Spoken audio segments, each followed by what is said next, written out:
I thank the gentleman for yielding, and I want to associate myself with the remarks of the gentleman from Louisiana, Mr. Johnson, and commend him and thank him for offering this very important amendment, I believe.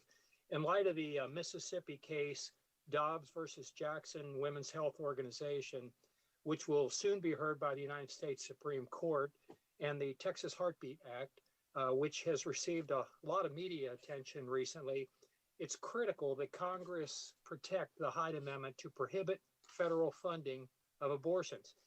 I've been a committed pro-life proponent for over 4 decades now, 25 years of that here in Congress and here on this committee. In that effort, for example, I crafted and introduced the ban on a particularly gruesome, barbaric late-term abortion procedure, commonly known as partial birth abortion.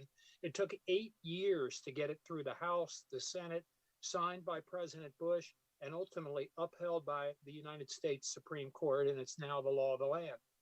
Consistent with that line of thinking that we ought to protect innocent unborn life, not snuff it out, is the longstanding Hyde Amendment.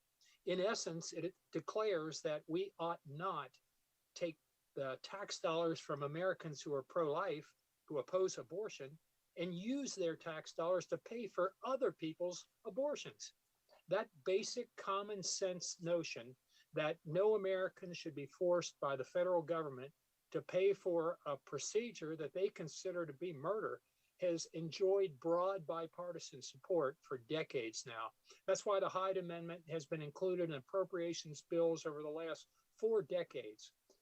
That removing the Hyde Amendment is even being considered demonstrates just how extreme and out of touch with the American people many on the other side of the aisle have become. Mr. Chairman, Congress has a fundamental duty to both protect American taxpayers and uphold the sanctity of life. And our amendment does just that. So I want to thank Mr. Johnson for his leadership for many years now in this effort to protect the Hyde Amendment and to protect those innocent unborn babies who can't protect themselves. They depend on us. And I would urge my colleagues to support our amendment. It just doesn't make sense to take the taxpayers from one American and use those tax dollars to pay for the abortion of another American. That ought not happen in this country. And let's make that clear by supporting this amendment and the Hyde Amendment. I yield back.